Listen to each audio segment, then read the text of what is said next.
차이나스톡 시청자 여러분 안녕하세요. 한국경제신문 베이징 특파원 강현우입니다. 오늘은 중국 최대 세계 3위 리튬 업체로 꼽히는 간펑 리튬을 중심으로 전기차 배터리 산업을 좀 보려고 합니다. 지난주에 소개해드린 태양광이나 배터리가 속한 신에너지는 그나마 전국 정부의 규제 리스크가 덜한 종목과 업종으로 볼 수도 있습니다.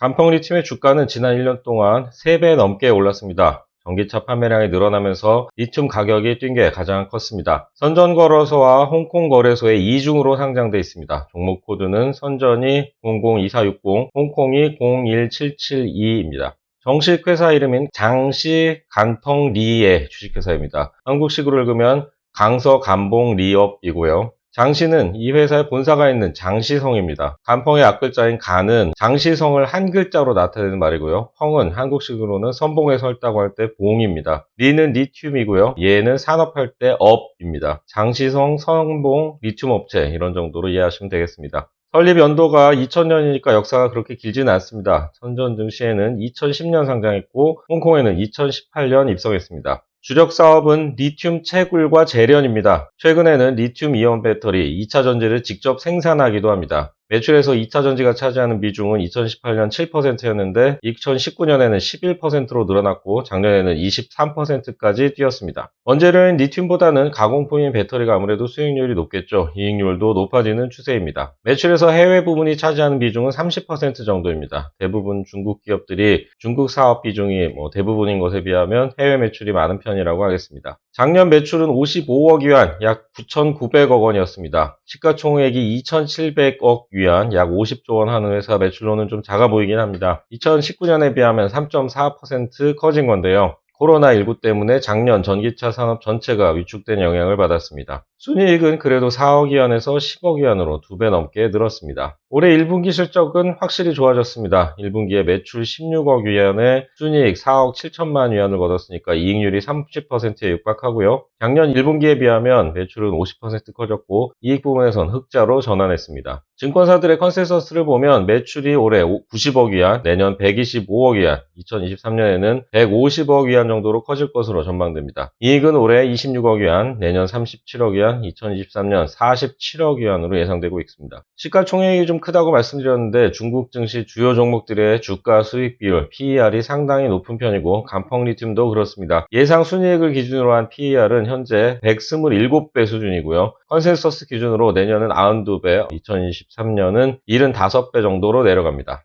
간펑 리튬의 PER이 이렇게 높은 건 주가가 각종 지표에 비해 너무 빨리 올랐기 때문이기도 합니다. 2019년 말 35위안 정도 하던 주가가 작년 말에 100위안대까지 올랐고요. 올 들어 지난 7월 200위안도 돌파했습니다. 현재는 190위안대에서 거래되고 있고요. 주가가 오르는 직접적인 이유로는 원재료인 리튬 가격 상승이 꼽힙니다. 전기차 배터리에 들어가는 수산화 리튬 가격은 작년 10월까지 톤당 4만 위안 아래였는데 불과 6개월 만인 지난 4월에 톤당 9만 위안까지 올랐습니다. 아직 2017년 말 톤당 16만 위안까지 올랐던 것에 비하면 더 오를 여지도 있어 보입니다. 지금 말씀드린 리튬 가격은 시장에서 일회성으로 사는 스팟 가격입니다. 장기 공급 계약을 한다거나 하면 가격은 이것보다 쌀 거고요. 참고로 전기차 한 대를 만드는데 리튬이 2톤 정도 들어간다고 합니다. 전기차 산업 가치사슬을 보면 간펑 리튬 같은 원재료 업체가 있고 그 다음에 CATL이나 LG화학 등등 배터리 업체가 있고요. 또 그 다음엔 전기차를 소비자에게 파는 완성차 업체들이 있습니다. 자동차 산업은 역사적으로는 완성차 업체 중심이긴 했습니다. 대당 가격이 워낙 비싸기 때문에 어느 정도 브랜드 파워를 갖추지 않으면 소비자에게 접근하기도 어렵고요. 기술적으로도 엔진이나 차체를 설계하거나 생산하기가 어려워서 신생 업체가 뛰어들기가 쉽지 않습니다. 부품 업체들은 완성차 업체가 원하는 스펙과 가격을 맞춰야 하는 게 일반적이고요. 그런데 전기차 시대로 전환하는 지금 시점은 재료업체와 부품업체들, 완성차 업체들 사이에서 힘의 균형이 조금씩 바뀌는 것 같기도 합니다. 아직도 말하자면 갑은 완성차 업체이긴 합니다. 하지만 배터리 업체들의 협상력도 일반적인 부품사들보다는 강해지고 있고요. 또 리튬 업체가 배터리 업체에게 행사할 수 있는 영향력도 세지는 상황입니다. 리튬 가격이 오르면 그 오른 가격을 배터리 업체에게 일부 떠넘길 수 있고 또 배터리 업체는 완성차 업체에게 비슷한 요구를 할 수도 있습니다. 전기차 시장이 커지는 가운데 산업의 3대 축에 있는 업체들 실적이 어떻게 바뀌는지도 흥미롭게 지켜볼 사안입니다. 간펑 리튬의 주력 제품은 리튬인데 좀 더 구체적으로 말하면 리튬을 가공 처리한 탄산 리튬과 수산화 리튬입니다. 이 중에 전기차 배터리에는 주로 수산화 리튬이 들어갑니다. 수산화 리튬은 원소 기호는 리튬의 Li, 산소의 O, 수소의 H를 더해서 LiOH고요. 순수한 리튬은 금속이지만 그냥 공기 중에서 불이 붙을 정도로 반응성이 아주 강합니다. 수산화 리튬은 소금처럼 하얀 결정이고요. 보통 쓰는 전기차 배터리에선 액체 상태로 들어갑니다. 리튬이온이 배터리의 양극재와 음극재 사이를 이동하면서 전기를 발생시킵니다. 간펑 리튬은 본사가 있는 장시성의 닝도에 리튬 광산을 갖고 있습니다. 그리고 호주의 2곳, 아일랜드의 1곳 또 광산을 운영하고 있고요. 아르헨티나의 염호, 소금호수 2곳, 그리고 멕시코의 점토로 된 리튬 채굴장 1곳도 갖고 있습니다. 리튬은 남미의 칠레나 아르헨티나 염호에서 염전에서 소금을 말리는 것처럼 채취하는 게 효율이 가장 높고 매장량도 많습니다. 광산에서 채굴하는 건 비용이 많이 들긴 하지만 요즘 리튬 가격이 올라서 최저성을 맞출 수 있는 상태고요. 간펑 리튬은 이렇게 전 세계에서 채취한 리튬을 가공하는 공장을 중국에서 총 4곳 운영하고 있습니다. 아르헨티나 염호 옆에 새로 공장도 짓고 있습니다.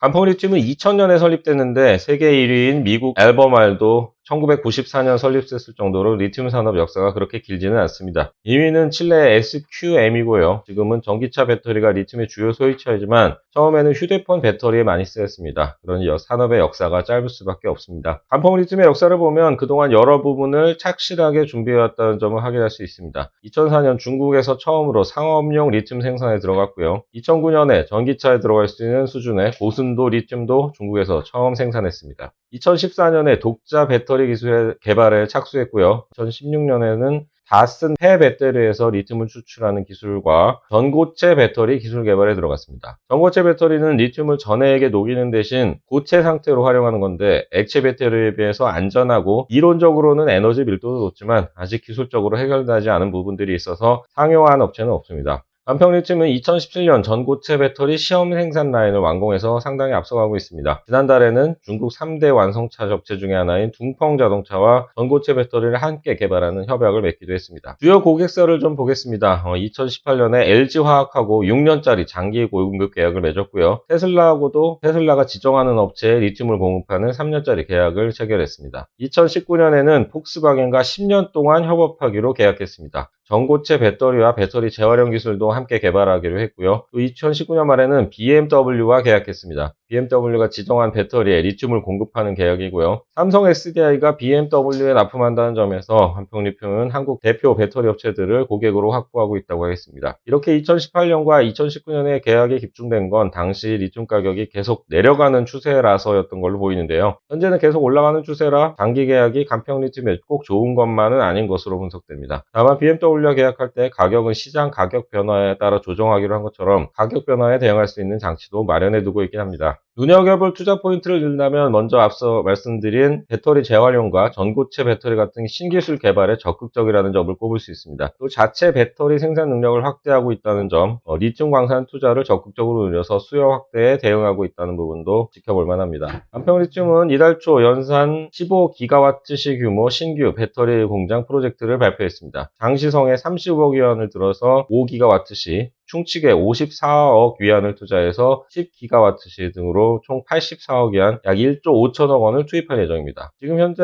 6기가와트시 공장을 갖고 있는데 완공되면 20기가와트시가 넘게 됩니다. 참고로 배터리 세계 1위로 꼽히는 CATL은 작년 말 기준 연산 109기가와트시 시설을 갖고 있고 현재 500기가와트시에 달하는 투자를 진행하고 있습니다. 리튬 부분 생산량은 현재 탄산 리튬이 연 4만 톤, 수산화 리튬이 약 8만 1000톤인데요. 현재 5만 톤 규모 수산화 리튬 공장을 추가로 짓고 있습니다. 간펑 리튬은 기존 강산 지분을 사들이거나 제휴하는 식으로 리튬 원광을 확보하는 길을 다양화하고 있습니다. 최근에는 아프리카 말리의 굴라미나 광산 지분 50%를 약 1억 3천만 달러, 약 1,500억 원에 인수했습니다. 굴라미나 광산 리튬 매장량은 약 1억 850만 톤이라고 합니다. 중국 기업으로 아프리카 리튬 광산에 투자한 건 간펑이 처음입니다. 지난달에는 호주 코어 리튬으로부터 4년 동안 리튬 원광을 공급받는 장기 계약을 맺었습니다. 지금까지 차이나스톡이었습니다. 시청해주신 여러분 감사합니다.